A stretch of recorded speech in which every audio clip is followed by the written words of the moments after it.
안녕하세요. 저는 여러분의 역사에 대한 궁금증을 해결해드릴 꾹쌤입니다.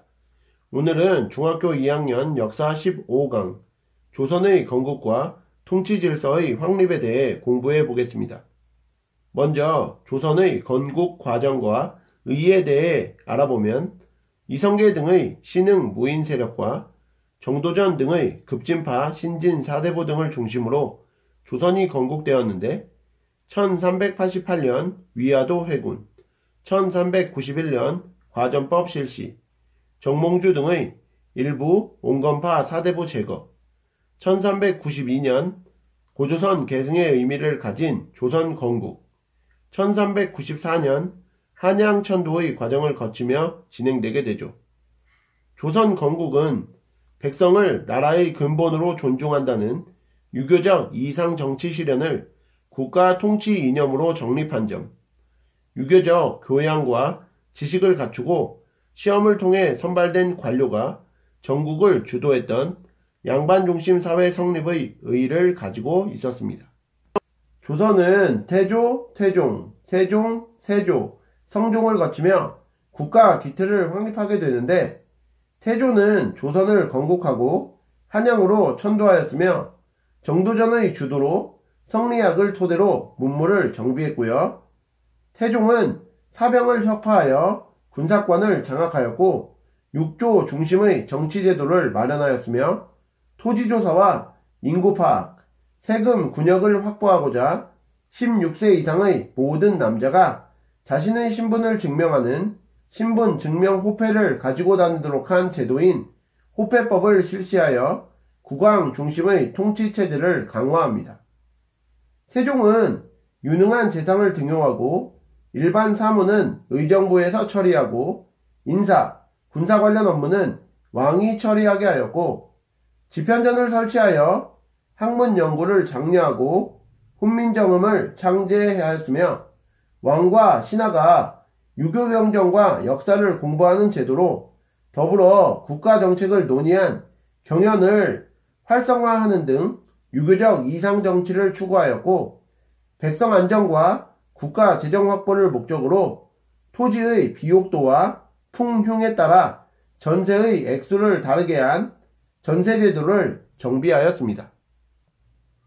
세조는 의정부의 권한을 축소하였고 집현전과 경연을 폐지하여 왕권 강화에 나섰고 군사제도를 정비하였으며 일부 과전이 세습되면서 관리에게 지급할 과전이 부족해지자 현직 관리에 대한 수조권을 지급하도록 한 직전법을 실시하였고요.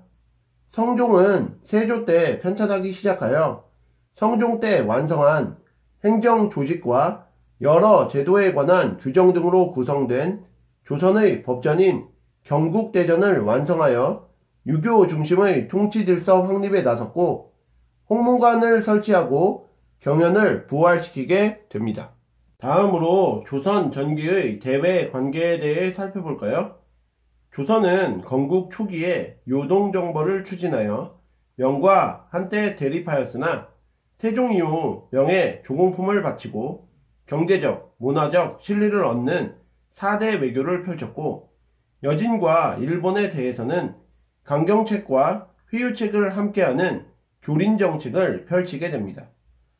여진에게는 세종 때 최윤덕을 파견하여 압록강 유역을 정복하고 4군, 김종서를 파견하여 두만강 유역을 정복하고 육진을 설치하는 등의 강경책과 조선에 협력하거나 귀순한 자에게 관직과 토지를 지급하고 무역소를 설치하여 제한된 교역을 허용하는 등의 회유책을 펼쳤으며 일본에게는 쓰시마 섬을 토벌하는 강경책과 조선의 협력 귀순한 자에게 관직과 토지를 지급하고 제포, 부산포, 연포 등 3포를 개항하여 제한적 교류를 허용하는 등의 회유책을 펼치게 되죠. 또한 류큐, 자와, 시암 등과 교류하였는데 사신을 통해 조선에 토산품을 보내기도 했습니다. 자, 이제 조선의 통치제도의 정비에 대해 알아볼까요? 조선의 중앙정치제도는 의정부와 육조를 중심으로 이루어졌는데, 의정부는 국정을 총괄하였으며 3정승의 합의에 따라 정책을 결정하였고, 육조는 이, 호, 예, 병, 형, 공조로 구성되었는데 정책 집행을 담당하였습니다. 3사는 언론 기능을 담당하며 권력의 독점과 부정을 방지하였고, 사헌부는 관리의 비행 감찰, 사관원은 왕이 올바른 정치를 하도록 간언, 홍문관은 왕의 정책 자문, 경연을 담당하는 기능을 하게 됩니다. 승정원은 왕의 비서기관으로 왕의 명령을 발표하고 상소문을 처리하였으며, 의금부는 왕의 직속 사법기관으로 반역죄 등 나라의 큰 죄인을 조사하였고, 춘추관은 역사서 편찬 및 보관의 역할을 맡았습니다. 또한 한성부는 한양의 행정과 치안을 담당했고, 성균관은 최고 교육기관으로 유학교육을 진행하였습니다. 지방 행정제도에 대해서도 살펴볼까요? 조선은 고려시대의 특수행정구역이었던 향, 부곡, 소를 일반 군현으로 승격시키고, 모든 군과 현에 수령을 파견하였으며, 각 도에 수령을 지휘, 감독하는 관찰사를 파견하여 중앙 집권체제를 강화하였는데, 수령은 지방의 행정, 사법, 군사 업무를 총괄하였고, 향리는 고려시대보다 권한이 약화되었으나 수령의 보좌와 지방행정 실무를 담당하였습니다. 또한 지방 양반의 자치기구인 유향소를 두어 수령의 자문 담당, 향리감찰, 향촌의 유교질서를 보급하는 등의 기능을 담당하게 하였죠. 군사와 교통, 통신 제도에 대해서도 살펴보면 16세에서 60세의 양인 남자가 복무를 하게 되거나 관련 비용을 부담하게 하는 군역 제도를 두었고, 중앙군에 5위를 두어 한양과 궁궐 수비를 맡기고, 지방군에는 병마 절도사와 수군 절도사를 파견하여 지방의 육군과 수군을 통솔하게 하였으며, 군역을 지지 않는 유생, 천민, 상인, 공인 등을 총망라하여 평상시에는 생업에 종사하다가 전쟁시에 전투에 동원되는 잡새꾼도 운영하였습니다. 조선시대에는 현지에서 국방비나 사신 접대비로 사용하기 위해 제외된 평안도, 함경도를 뺀 지방에서 세금으로 거둔 곡식을 강과 바다를 통해 한양으로 운송하기 위한 좋은 제도가 운영되었고, 물자 수송과 통신을 위해 주요 지역에 마패를 소지한 관리에게 말을 제공하였던 역, 숙박시설인 원, 선박을 제공하던 진을 설치하였고, 산 정상에 봉수대를 설치하고 불과 연기를 이용하여 국경지역의 위급한 상황을 중앙에 전달했던 봉수제를 통해 군사적 위급 상황을 전달하게 됩니다. 마지막으로 교육과 관리 등용제도에 대해 공부하면 유교적 교양과 능력을 갖춘 관리 양성을 목적으로 교육제도가 운영되었는데, 서당, 사부학당, 향교, 성균관 등을 통해 유교 교육이 이루어졌고, 의학, 외국어, 법학, 천문학 등은 해당 관청에서 교육을 진행하였죠. 관리 등용제도에는 과거, 음서, 청거제도 이렇게 세 가지 방법이 있었는데, 과거는 양인 이상이면 응시가 가능하였고, 문관을 선발하는 문과에는 주로 양반의 자제들이, 무관을 선발했던 무과에는 주로 양반, 상민, 향리의 자제들이, 기술관을 선발했던 잡과에는 주로 기술관이나 향리의 자제 등이 응시하였는데, 과거는 3년마다 시행하는 정기시험과 수시로 시행하는 특별시험이 있었습니다. 음서는 공신이나 고위 관료의 자제를 시험 없이 관리로 선발한 것을 말하고, 청거는 추천을 받아 관리를 선발한 것을 의미하는데, 고려시대에 비해 음서와 청거 제도의 혜택을 받는 대상이 축소되었고, 개인의 능력을 중시하여 음서 출신자는 고위 관리로 승진이 어려웠다는 점까지 꼭 기억하세요. 자, 그럼 오늘 배우신 내용을 바탕으로 문제 풀어볼게요. 1번 조선에 대한 설명으로 옳지 않은 것은 이라는 문제인데요. 1번 한양을 도읍으로 정하였다. 맞는 표현이죠.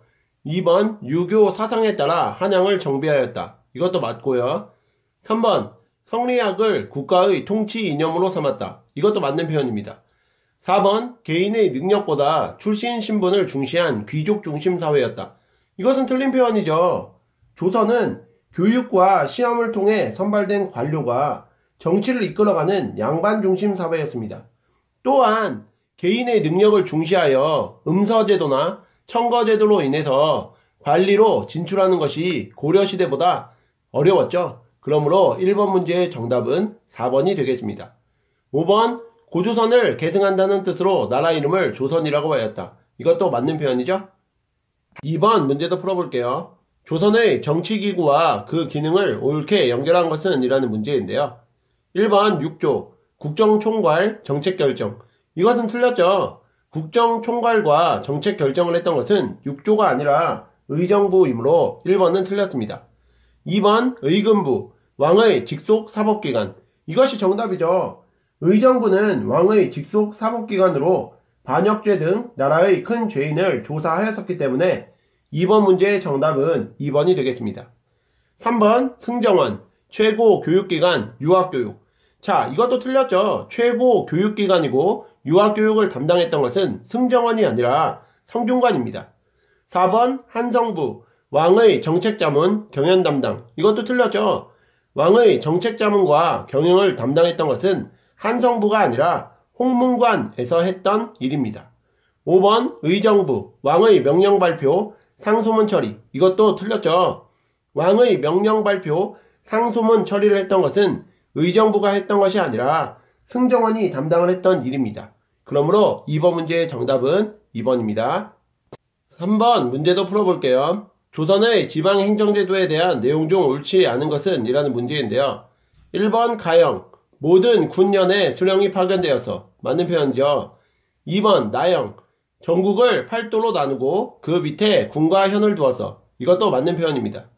3번 다영 수령은 지방의 행정, 사법, 군사 업무를 담당하였어. 이것도 옳은 표현이죠. 4번 라영 각 도에는 관찰사를 파견하여 수령을 감독하게 하였어. 이것도 맞는 표현입니다. 5번 마영 지방의 행정 실무를 담당하는 향리의 권한이 고려시대보다 강화되었어. 이것은 틀린 표현이죠.